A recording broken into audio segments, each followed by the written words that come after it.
Salutations friends, welcome back to my channel. Today's video is going to be another fragrance first impressions, and I'm going to be doing Sun de Gioia, I think that's how you pronounce it, from Giorgio Armani. This was newly released in 2016, so about a year ago, and I'm finally going to give it a shot. So if you guys want to know what I think, and also what I thought about last week's fragrance, then keep watching.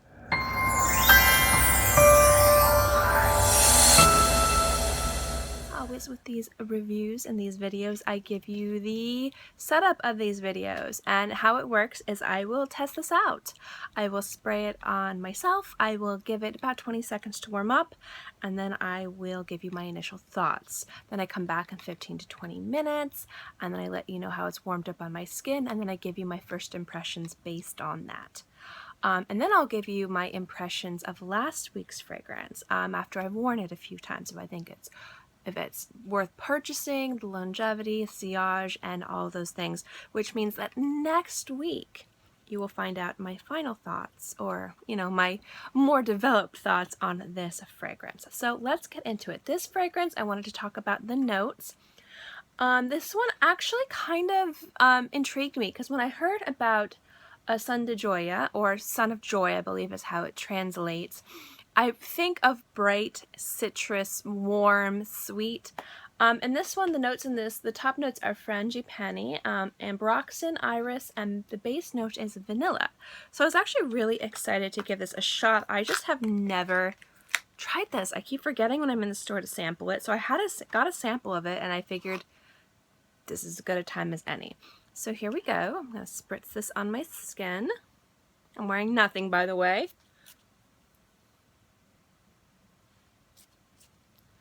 Alright, so I'm going to give that about like 20-30 seconds to warm up, because I kind of don't want, like, sometimes it can be a little bit alcohol or be too strong. I like it to warm up on my skin a little bit before I give you my first sniff. So I'll be right back. It's been about 30 seconds. It's a really pretty fragrance right off the bat. I think it's a really beautiful fragrance. I was expecting a bit more iris. I'm going to be honest with you. A little bit more iris.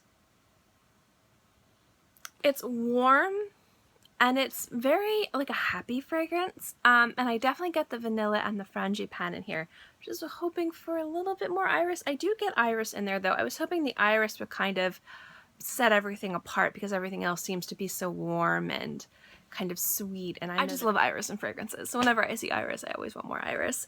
So far so good. Come back, and I think I want to let this warm up on my skin about 15 to 20 minutes. I don't think this is one of them that needs to warm up on my skin for a very long time. Some of them I like to sit on my skin for upwards to a half an hour to 45 minutes. This one I don't think is going to need that long, so I'll be back in about 15 minutes. I'm back. Okay, it's, like I said, been about 15 minutes. I'm going to let you guys know how this sniffs, so let's go. I'm getting a little bit more of the iris now, which is really, really nice. It's a little bit more powdery than it was upon initial application, so if you don't like powdery fragrances, it's not super powdery, but I am definitely getting a bit of a powdery note to it. It's coming off, and now it's warmed up, a little synthetic. I don't think it's synthetic. I don't think it's like a bad ingredient. I think the mix of these notes is just hitting my nose weird. It's hitting it in different ways, which is kind of making my nose be like, It's a really beautiful fragrance. Let me throw that out there. It's really, really nice. It's a very light, cheerful, bright fragrance when it does have some warmth to it. I think it's very true to the name. But so far, I'm not sold on it. And the reason why is I don't know if you guys know, I am very discerning with certain houses. Certain houses I love, and certain houses I don't like. When it comes to Giorgio Armani, I love Armani Privé. It's one of my favorite lines. But when it comes down to Giorgio Armani's feminine fragrances, they tend to be hit or miss with me. I'm either like enraptured and in love, or I don't think that they're anything special. And the same thing can be said for Versace fragrances. Most of Versace's feminine fragrances, I'm not too excited about. There's one or two that I really enjoy, but generally it's a hit or miss. This one, though, is skirting right in the middle of not a hit, not a miss. It smells really beautiful, but it's nothing exciting. So although it is really, really pretty, there's nothing for it that's really standing out.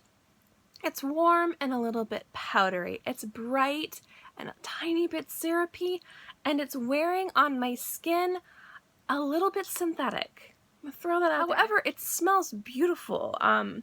It's just it's not the level of beauty that I would want to invest in a bottle. If you guys wonder about my paying for bottles, most of the time when I'm talking about investing a bottle, it has nothing to do with money and more to do with space. I don't have that much space for fragrances.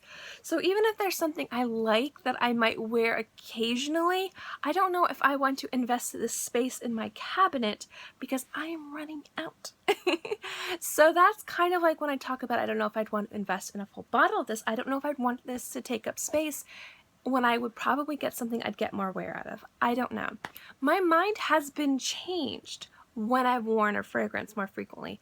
Sometimes it takes a fragrance an hour or 2 hours to really warm up and settle on the skin and work with your body chemistry and be something magical, which is always why I come back in a week and give you my final thoughts.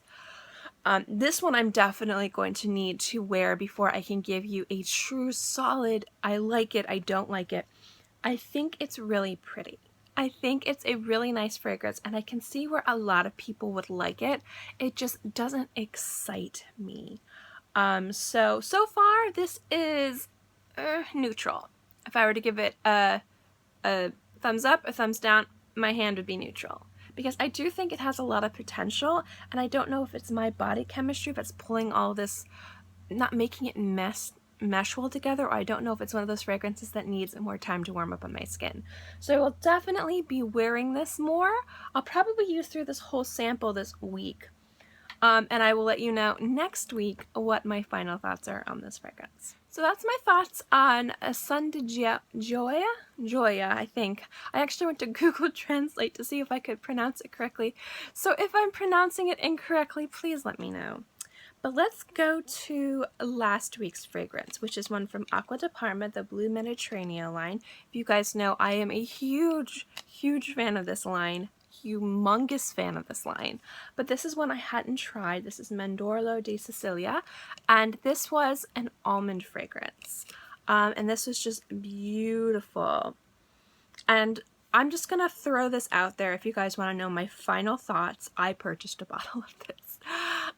So obviously this won me over. This was so fresh and sweet and delicious and refreshing and fresh, and there's just something perfectly balanced about this fragrance. It's not quite candy, it's not quite this or that. The almond in this, again, kind of like Tulaytulah from Majda Bekkali. You'll hear me talk about this one a lot, especially when I'm talking about almond. Almond can go two ways. You hear me talk about it all the time. It can either be almond flavoring, where it's kind of like a marzipan, where it's overtly sweet. And if it mixed correctly, like in Majda Bekkali, it's really beautiful. In fragrances where it's mixed a little bit too sweet, it gets, on my skin, it pulls way too candy. And I don't like that. It's not that those fragrances aren't beautiful, it just doesn't work for my skin. And then you get into the other types of almond notes where it's more kind of umami or savory or woody. Fragrances like Jasmine's Marzipan, which I think is another beautiful addition, beautiful almond fragrance where it's not candy, it's more like nut, and that's beautiful.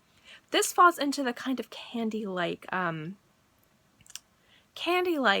spectrum, but just like Majda Bekkali, it's beautiful, it's refreshing, it's sweet, but definitely not feminine. I like these fragrances for how perfectly unisex they are. Anyone can wear them anywhere.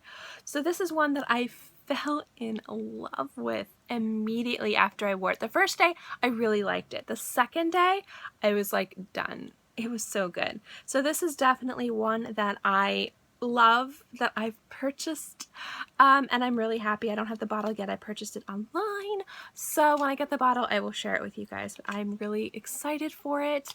Love it. Really, it's just been a gorgeous fragrance, and I recommend it because it's really, really good, especially if you're looking for a delicious almond fragrance. Thank you guys so much for watching this video. I hope you enjoyed it.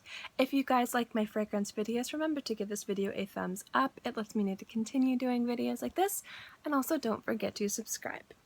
It's free, and I'm free, and I put out new videos every Monday through Friday, sometimes on the weekends as well, so I'll always have something for you to watch.